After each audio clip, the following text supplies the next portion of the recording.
Olá pessoal, que a graça de Cristo esteja com vocês. Esse aqui é mais um vídeo nessa série sobre a história da igreja. E aqui você vai conhecer um pouco, de forma resumida, mas de forma essencial, você vai conhecer a visão sobre o batismo nas igrejas católicas romanas, entre os reformados e os ortodoxos, né? Então você vai conhecer em linhas gerais como cada tipo de tradição dentro do cristianismo celebra o batismo e como eles entendem como funciona o batismo, né, na tradição de cada um. Então você vai conhecer os 3 tipos de batismo, né, que são os mais conhecidos, que é a imersão, aspersão e efusão. E vai conhecer as diferenças entre cada um desses tipos de batismo, nessas 3 tipos de principais tradições dentro do cristianismo, né? Então eu espero que você goste do vídeo, deixe o like no vídeo, deixe a inscrição no canal se você não é inscrito, compartilhe o vídeo para alcançar mais pessoas e bora para mais esse vídeo.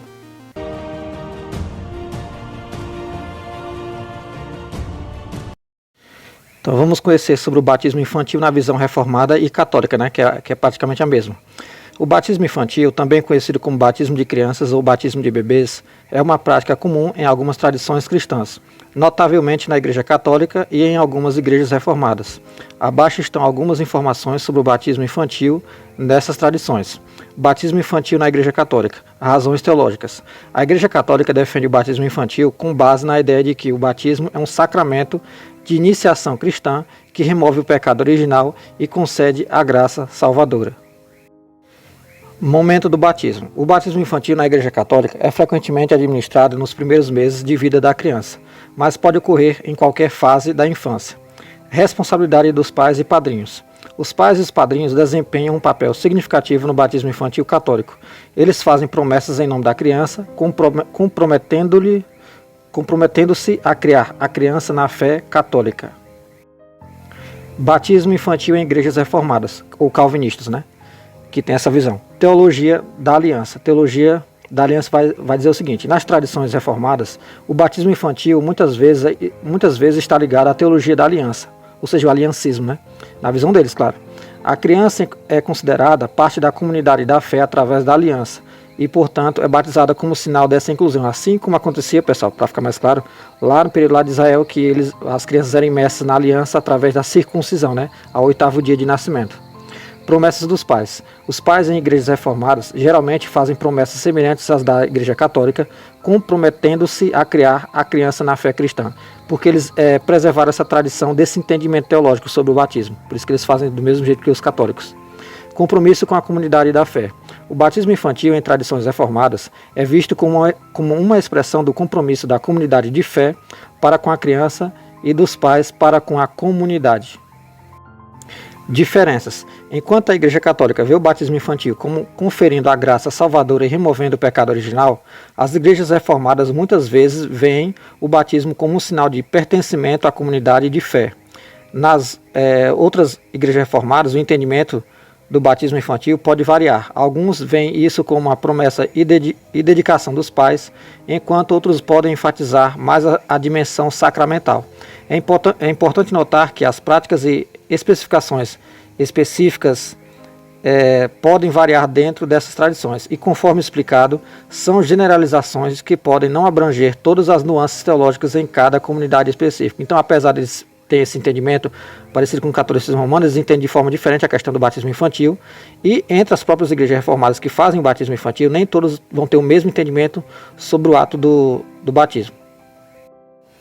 Primeiro, batismo por aspersão, né? O primeiro tipo de batismo.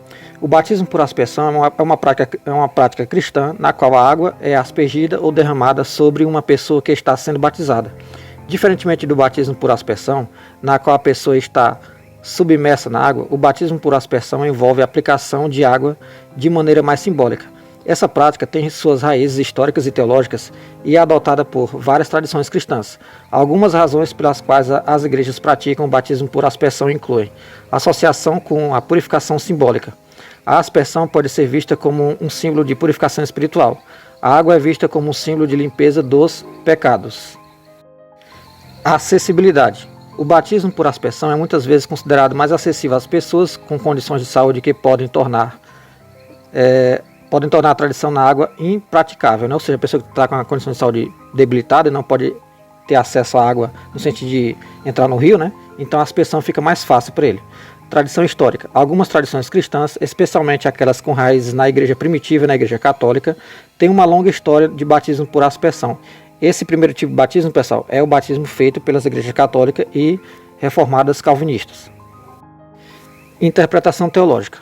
Algumas igrejas interpretam que o modo exato do batismo não é o ponto principal, mas sim o significado simbólico por trás do sacramento. Igrejas que praticam o batismo por aspersão geralmente o fazem de maneiras específicas, seguindo certos rituais e fórmulas. Essas práticas podem variar entre as tradições denominacionais, mas o cerne permanece o mesmo: a aplicação simbólica da água como parte do ritual de iniciação cristã. Vamos ver agora o segundo tipo de batismo, que é por imersão. O batismo por imersão é uma prática cristã na qual a pessoa está completamente submersa na água como parte do rito do batismo. Essa prática é fundamentada na interpretação de que a palavra grega baptizo, usada no Novo Testamento para descrever o batismo, significa imersão, ou seja, imergido dentro da água. Existem várias razões teológicas e simbólicas para a prática do batismo por imersão. Simbolismo da morte, sepultamento e ressurreição. Muitos que praticam o batismo por imersão veem essa prática um poderoso simbolismo dos ensinamentos bíblicos sobre a morte do velho eu, o sepultamento dos pecados e a ressurreição para uma nova vida em Cristo. Inclusive, esse tipo de batismo é o mais praticado entre a maioria das igrejas protestantes evangélicas. Conformidade com o exemplo bíblico. Alguns defensores da tradição argumentaram que a prática reflete melhor os relatos bíblicos de batismo, como o batismo de Jesus no Rio Jordão. Testemunho público. O ato de ser totalmente submerso na água é frequentemente considerado um testemunho público tangível da decisão de seguir a Cristo. Conexão com a palavra baptizado. Argumenta-se que, etimologicamente, a palavra grega baptizo sugere fundamentalmente o que justifica a prática da submersão total na água. O batismo por tradição é comum em muitas comum em muitas denominações cristãs, incluindo várias tradições batistas, por isso nome batista, e algumas igrejas evangélicas. Na verdade, a maioria. No entanto, é importante notar que diferentes denominações cristãs têm diversas práticas do batismo, incluindo a aspersão, que eu já expliquei, a aspersão de água sobre a cabeça, a efusão, que é derramamento de água, e cada prática tem suas raízes teológicas e históricas específicas. Inclusive, o batismo por imersão é feito pelo motivo da pessoa adulta decidir se batizar, diferente de uma criança que recebe a água na cabeça nas igrejas católicas e reformada calvinista. Agora, bora ver o terceiro tipo de batismo, que é por efusão. O batismo por efusão é uma prática cristã na qual a água é derramada ou vertida sobre uma pessoa que está sendo batizada. Essa prática difere do batismo por imersão, que é a pessoa dentro da água, no qual a pessoa está submersa na água, e do batismo por aspersão, no qual a água é aspergida sobre a cabeça, espirrada sobre a cabeça.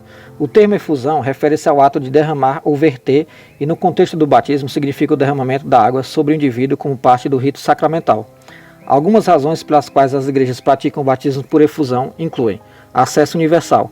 Algumas igrejas adotam o batismo por efusão por considerarem que é uma prática mais acessível a pessoas com condições de saúde que podem tornar a tradição na água impraticável. Então, tem o mesmo respaldo justificativo que o da aspersão também. Simbolismo de purificação. A água, mesmo quando derramada, ainda é vista como um símbolo de purificação espiritual, lavando os pecados do indivíduo. Tradição histórica. Em algumas tradições cristãs, o batismo por efusão tem raízes históricas e é parte integrante de suas práticas sacramentais. Interpretação teológica. Algumas igrejas interpretam que a forma exata do batismo não é o aspecto central, mas sim o significado simbólico e espiritual por trás do sacramento. O batismo por efusão é praticado em várias denominações cristãs, incluindo algumas igrejas protestantes e igrejas ortodoxas, assim como o batismo por imersão e aspersão. O batismo por efusão reflete a diversidade de interpretações práticas dentro do cristianismo. Então é isso, pessoal. Esse último aqui foi um batismo que é mais praticado entre as igrejas ortodoxas, mas não que eles praticam só esse tipo de batismo. Existe, como você viu ao longo do vídeo, as várias interpretações diferentes sobre a questão da forma de batismo.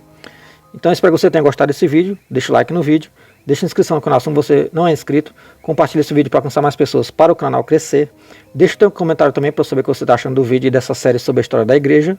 E não se esqueça, somos um em Cristo e fica com Deus.